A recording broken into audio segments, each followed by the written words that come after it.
my friends are synths.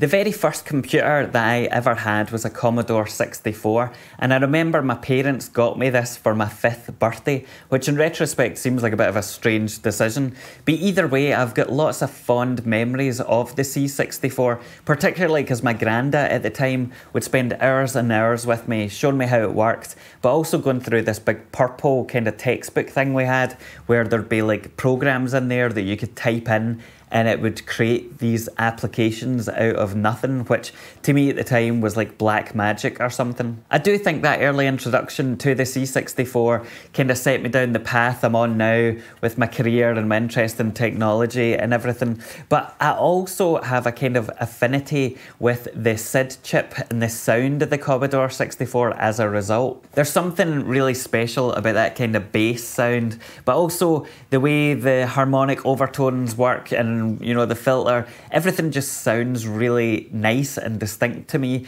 So over the years, I've tried to collect different ways of manipulating or using the Commodore 64 sound. I've tried plugins, I have C64 SID chip based Eurorack modules, I've got the TherapSID from Twisted Electrons, but to be honest, none of them have ever quite tickled that itch that you have for the actual hardware. And now, I did used to use a C64 with one of these cartridges, which is the MSSIAH. It's got a wee MIDI port in it. But unfortunately, I never really liked this for whatever reason. I couldn't really get it to work or to sound the way I wanted it to, particularly because you always had to have a big monitor sitting next to you. So recently I was inspired by the Look Mum No Computer and Dr. Mix series on the C64. Now, unfortunately, my original C64 is long gone. It got damaged a few years ago, and so I eventually actually turned it into just a mechanical keyboard tribute to the C64. So that meant I did have to pick up another one, and they aren't all that cheap anymore. They are about £100 if you get one that's in good condition, or at least decent condition. And so earlier this year, I picked up this one. My plan for this beautiful device is to turn it into the most capable synthesizer that I am able to do so. And so as part of that, I'm going to do a bunch of videos exploring it. I'm not sure how many videos this will cover because I think it's going to be kind of an ongoing journey. There are lots of stages and things, but hopefully we'll get something really pleasant to use and you can get an idea of how it sounds and everything. Other people have, of course, done lots of videos similar to this, so this isn't any unique. But for me, it is something I've been trying to find for years. And hopefully by the end of this process, we'll get something that sounds way better than any of my other current SID options.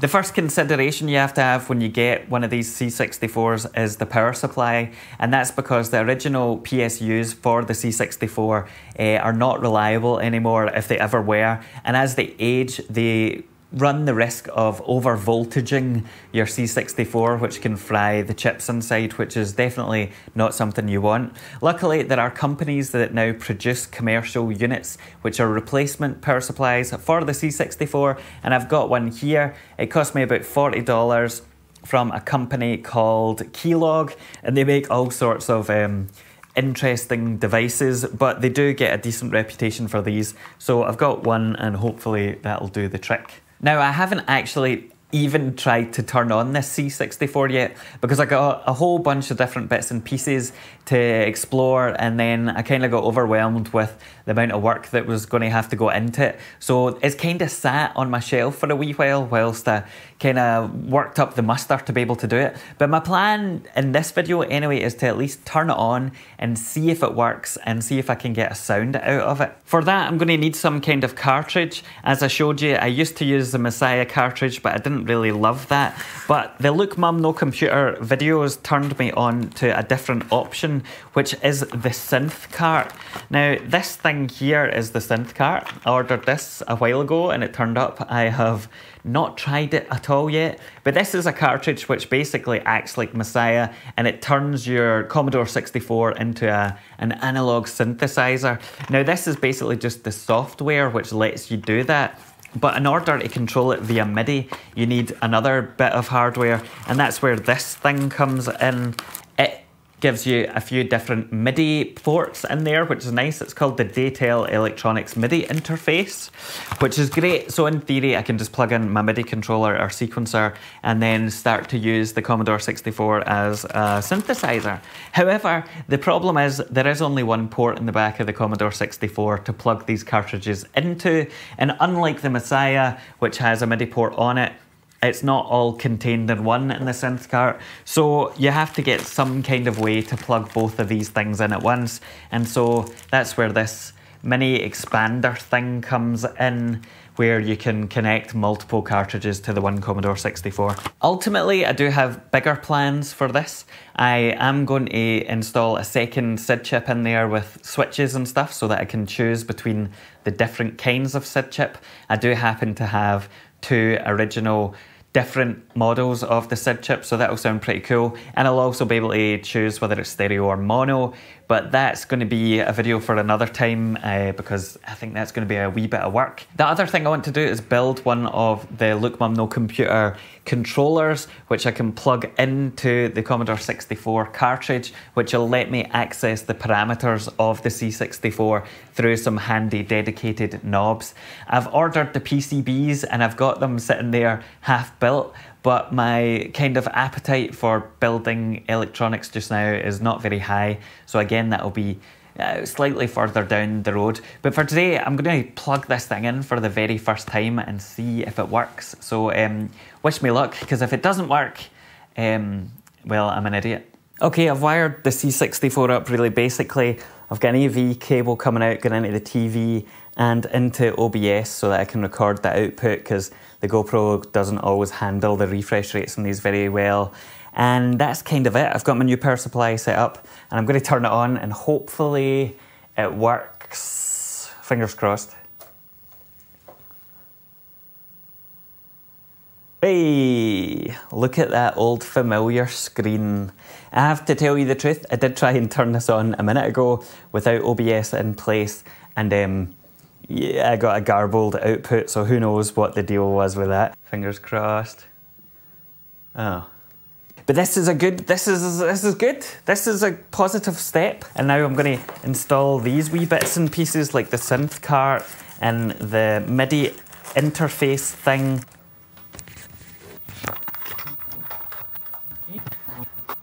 That's all the bits and pieces connected now.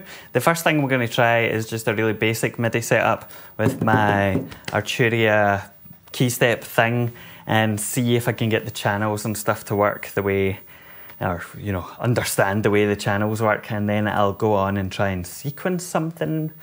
So this is not good because it's not loading the Synth Cart, so perhaps I need to do something specific. Do I need to do something? What is this? Oh shit. Ah, there we go. So the cartridge just wasn't in properly at the back, which makes sense since it's a bit of a flimsy connection. But anyway, here we go. Oh, this is so good.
So I got a wee bit carried away there because I was trying out all the different presets and stuff, and also trying to push the limits of it a wee bit to see if I could make it crash. Not because I want it to crash or anything, but sometimes with these older computers, if you send it too much data, especially data that wasn't necessarily designed to deal with, it can freeze up. But even when I pushed the rate of the arpeggiation really high, it just started dropping notes occasionally. It didn't really actually do anything, so it handles things like that really nicely, which is surprising. Another thing I'm really pleasantly surprised about is just how good it sounds out of the box itself. When I was using MSSIAH before, I could never really get it to sound great or adjust the parameters when I just plugged it in and was trying to play about. And perhaps that was down to my own ignorance and lack of understanding of how it worked at the time, but something about Cynthcart just means that it's just easy to set up and start making music with, which I really appreciate. And by that I mean you don't even have to have the extra MIDI stuff, you can just use the keyboard of the C64, which is brilliant. I'm even more excited now to hear what this thing sounds like when I start running it through some reverb and stuff, and also when I install eventually the stereo SID chip in there, because that I think will really bring it to life. So what I'm probably going to do tonight is sit down, put a drum beat on and sync up some arpeggiations, put this through some effects and see how it sounds coming out of my PA, and then over the next week or so I'll start to look at opening it up and putting in the second SID. So this is a good start, I'm pretty pleased. I've moved everything over now to the main kind of studio area so that I can start hooking things up together and recording more of a track. My plan is to have the C64 running into the Korg NTS1 for effects. I'm going to add some reverb and stuff on there. I'm then going to sequence the Commodore 64 from the Squart Pyramid.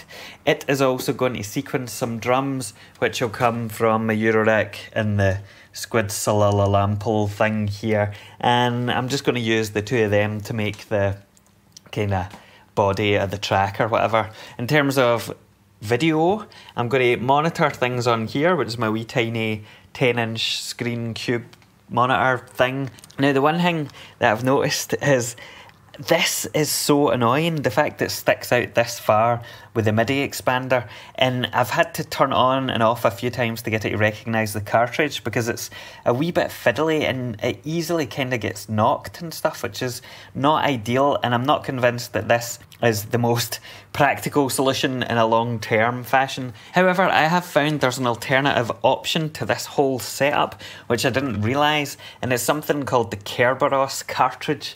Kerberos, of course, comes from the Greek mythology, which is Cerberus, if you want to say it in, you know, kind of British or American English. And essentially what it does is it acts as a flash cartridge, so you can load the Synthcart software onto that, but it also has MIDI outputs and inputs and throughputs on it, so that it's all much more, you know, like compact and stuff. So I'm going to get one of them. I've pre-ordered it. It says it takes up to like 3 months, so we'll see.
So this thing genuinely sounds fantastic, and I've got a wee bit carried away playing about with the various presets and changing the parameters and routing them through my effects and stuff. And I kind of wish that I'd dug this out earlier, because it's not as difficult to set up as I thought it might be. Although, to be honest, I think when I come to the double SID thing, that is going to take a wee bit of work, and I'm still a wee bit scared that I kind of fry something in there, and that would be very disappointing. So for now, I'm just going to enjoy the sound it makes as is, and I don't have a huge amount of time left just now, so I'm just going to put together some kind of sound track thing that I can play out this video with, and I'll spend a bit more time getting to know the Synthcart settings and the setup and everything, so you can expect to see a bit more of the Commodore 64. So for now, to be continued.